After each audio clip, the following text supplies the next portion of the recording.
नमस्कार, मी लतिका निंबाळकर. माझ्या चॅनलवरती तुमचं स्वागत आहे. आज मी तुम्हाला पोह्यापासून नाश्ता बनवून दाखवणार आहे. त्यासाठी बघा, एक वाटी भरून पोहे घेतलेले आहेत. स्वच्छ धुवून पाणी पूर्णपणे निथळून घेतलेले आहे. तर एक 10 मिनिटं झालेले आहेत. हे बघा असे सुटसुटीत झालेले आहेत. कारण व्हिडिओ जास्त मोठी होती त्यामुळे मी अशा पद्धतीत पहिलेच करून ठेवलेले आहे. त्यासाठी एक शिजवलेला बटाटा घेतलेला आहे आणि भाज्या घेतलेल्या आहेत. तर भाज्यामध्ये बघा ही मेथीची एक मुठभर भाजी घेतलेली आहे, गाजर घेतलेलं एक छोट्या आकाराचं, छोट्या आकाराचे एक शिमला मिरची घेतलेली, एक मोठ्या आकाराचा कांदा घेतलाय कापून, आणि ही कोबी घेतलेला एक मुठभर, एक अर्धा टमाटा घेतलेलं आहे. छोटा असलं तर अख्खं टाकलं तर चालेल. ही सगळं आपल्याला बारीक करायचे. जर तुम्ही सुरीने केलं ना तर एकदम बारीक करा. मी ह्याच्यावर बारीक करणार आहे बघा, एकदम बारीक होतं. तर ही मेथीची भाजी, ह्याच्यामध्ये तुम्ही पालकची पण टाकू शकता. ह्याच्यामध्ये बघा ही कढीपत्त्याची पानं आहेत, गाजर आहे बघा ही बारीक आकाराचं, वरची साल काढली स्वच्छ धुवून, शिमला मिर्च. आता हे आपण थोडं थोडं करून ना बारीक करून घेऊया. बारीक झालेलं आहे बघा, अशा पद्धतीत बारीक करायचं. तुम्ही जर खिसून जरी ह्या गोष्टी घेतल्या, खिसून कापून तरी चालेल. तर ही बघा अर्धा टमाटर घेतलेलं आहे, ही पण आपण टाकून देऊया. ही जर तुम्हाला घ्यायचं असेल का नाही तर ह्याच्या खाली मी तुम्हाला लिंक देते. आणि जर तुमच्याकडे सुक्कं टमाटर जर सुकवलेलं जर असेल ते जर टाकलं तर अजून चव छान येते. आता ह्यात कोबी टाकून घेऊया आपण. आणि हा कांदा बघा मी असं कापलेला आहे तो. आणि हे सगळं मी बारीक करून घेते. आता बारीक झालेलं आहे बघा, सगळं टाकलेलं आहे मी आणि बारीक करून घेतलं. एवढ्या पद्धतीत बारीक होतं, छान असं होतं. ही खरंच चॉपर चांगलं आहे, तुम्ही घ्या. एकदम बघा कांद्यापासून सगळ्या गोष्टी बारीक झालेल्या आहेत. तर आता हे मी काढून घेते. आता हे आपल्याला एक जीव करायचे बघा. हे पोहे बघा किती मस्त भिजलेले आहेत. त्याचे आपण पोहे करतो ते पोहे आहेत, पातळ वगैरे नाहीत, हे जाड पोहे आहेत. आणि एक बटाटा. तर हे साहित्य तुम्हाला दाखवते. ह्याच्यामध्ये बघा लसूण आहे, एक गड्डी, 1 इंच आलं आहे, हिरवी मिरची आहे आणि अर्धा चमचा जिरं आहे आणि कुटून घेतलंय मी. लसूण जरा जास्त घालावा म्हणजे चव येते. आणि कोथिंबीर बघा ही देठा सकाळ घेतलेली आहे, कवळे असल्यामुळे मी देठा सकाळ घेतले. 1 चमचा बघा सफेद तीळ आहेत, ओवा घेतलेला आहे बघा एवढा, असं चोळायचा आणि टाकायचा. धने पावडर आहे, कारण जिरे आपण कुटून घेतले त्यामुळे नुसते मी धने पावडर टाकलेली आहे. चवीनुसार मीठ टाका. थोडासा गरम मसाला पावडर, ह्याची व्हिडिओ बघा मी टाकलेले, 1 नंबर गरम मसाला झालेला आहे. आता हे आपल्याला एकजीव करायचे हाताने असं दाबून. आणि नंतर ज्या भाज्या होत्या ना त्या सगळ्या मग ह्याच्यात मिक्स करायच्या. पोहे, बटाटा आणि बाकीचं साहित्य बघा असं मिक्स केलेलं आहे. बटाटा खिसून घेतला तरी चालेल, पोह्या बरं होतं. तर बघा अशा पद्धतीत झालेलं आहे. आता ह्याच्यामध्ये ज्या भाज्या आहेत का ना आपण ह्या बारीक केलेल्या, ह्या भाज्या तुम्ही आवडीप्रमाणे तुमच्या कोणत्या पण भाज्या टाकू शकता. आता हे सगळं मिक्स करून घेते मी.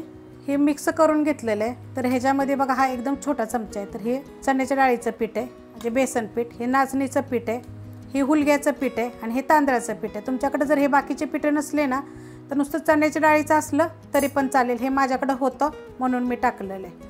मी हुलग्याचं पीठ कसं बनवायचं ते पण मी दाखवलेलं आहे.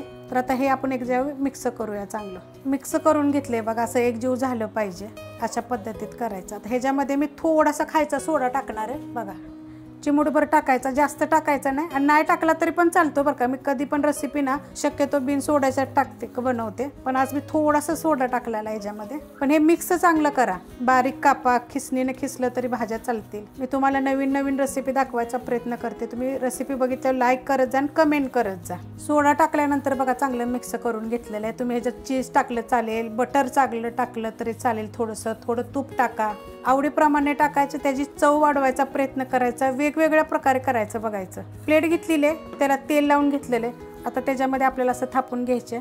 प्लेटमध्ये घ्या, दुसरं काय भांडं असेल तर कुकरचं भांडं असेल तर त्याच्यात घेतलं तरी तुम्ही चालतंय, असं काय नाही आहे. थापून घेतलेलं आहे बघा सगळं हे. आता ह्याच्यावर बघा मी सफेद तीळ टाकणार आहे. आत पण आपण 1 चमचा टाकलेलं आहे. सफेद तीळ खरं खाल्लेले चांगले असते, ते पावसाळ्यात खा, शरीरासाठी कॅल्शियमसाठी चांगले असते ते.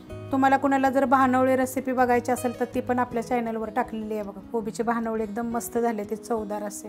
ही सुक्कं कोकोनट पावडर आहे आपल्यासारखं. आपलं जर खोबरं जरी तुम्ही खिसून टाकलं ना मोठं तरी चालेल बरं का, छान लागेल असं. पोरांना कसं वेगवेगळ्या पद्धतीनं थोडंसं खायला घातलं का नाही की चांगलं असतं. आता ह्याच्यामध्ये थोडंसं चिली फ्लेक्स, म्हणजे मिरची ही आपली घरचीच आहे सुकलेली, हे मिक्सरला फक्त फिरवलेली आहे. आता हे वरण आपल्याला दाबायचं. आता हे जे आपण जे बनवलेलं आहे ह्याचं तर तुम्हाला मी लगेच सांगते काय करायचं. ह्या पिठाचे तुम्ही थालपीठ करा, थालपीठ करू शकता, 1 नंबर लागतील. हे असं जर बी छान लागते, थालपीठ पण छान लागते. ते वेगवेगळ्या पद्धतीनं तुम्ही करायचा प्रयत्न करा. शिकवायसाठी मी आलेली आहे बघा यूट्यूबवर. तुम्हाला वेगवेगळ्या पद्धतीने मी शिकवते, तुम्ही शिका, म्हणजे तुमच्या मुलांना वगैरे पण शिकायला भेटेल. आता हे आपण ठेवून देऊया. कढई आहे, त्याच्यामध्ये बघा मी पाणी टाकलेलं आहे, 1 तांब्याभर पाणी आहे. स्टँड ठेवलं आहे, स्टँडवर बघा हे ताट ठेवते. आणि हे 15 ते 20 मिनटं आपल्याला लागेल मीडियम गॅसवर मी ठेवायला. तुम्ही जर डब्यात ठेवलं कुकरला मीडियम गॅसवर 4 शिट्ट्या करून घ्या. झाकून ठेवलं तर बघा 15 मिनिटाच्या पेक्षा जास्त झालेलं आहे. आता आपण शिजलंय का बघू. बघायला चिटकत नाही म्हणजे हे शिजलेलं आहे मस्तपैकी. आता हे थंड होऊन देऊया, ह्यातच ठेवायचं आणि थंड झाल्यानंतर आपण काढून घेऊया. थंड झालेलं आहे तर आपण आता हे साईडनं असं मोकळं करून घ्यायचं बघा आणि एका ताटामध्ये पलटी करून घेऊया. मोकळं करून घेतलेलं आहे तर अशी एक प्लेट घ्यायची, त्याच्यावर पलटी करायचं आणि असं वरनं हातानं थोडंसं थापटायचं आणि काढून घ्यायचं बघा. अशा पद्धतीत होतं. आता हे आपण सरळ करून घेऊया. बघा हे हाता मस्त असं झालेलं आहे अशा पद्धतीत. आता हे ज्या आपण वड्या कापून घ्यायच्या, तुमच्या आवडीनुसार घ्या, छोट्या छोट्या कापल्या तरी चालते ते. बघा आपल्याला अशा पद्धतीत कापायचेत आणि ही नाश्त्यासाठी आहे बरं का. तुम्ही कशाबर टमाटो सॉसवर खाऊ शकता, कोथिंबीर चटणी, पुदिना चटणी, भरपूर मी रेसिपी दाखवल्या आहेत त्या. आणि कोरडं सुद्धा खाऊ शकता तुम्ही, तेलामध्ये तळून काढू शकता किंवा आपण तव्यावर थोडंसं तेल टाकून आपण असं भाजू पण शकतो अशा पद्धतीत. बघा तर तुम्हाला मी एक काढून दाखवते.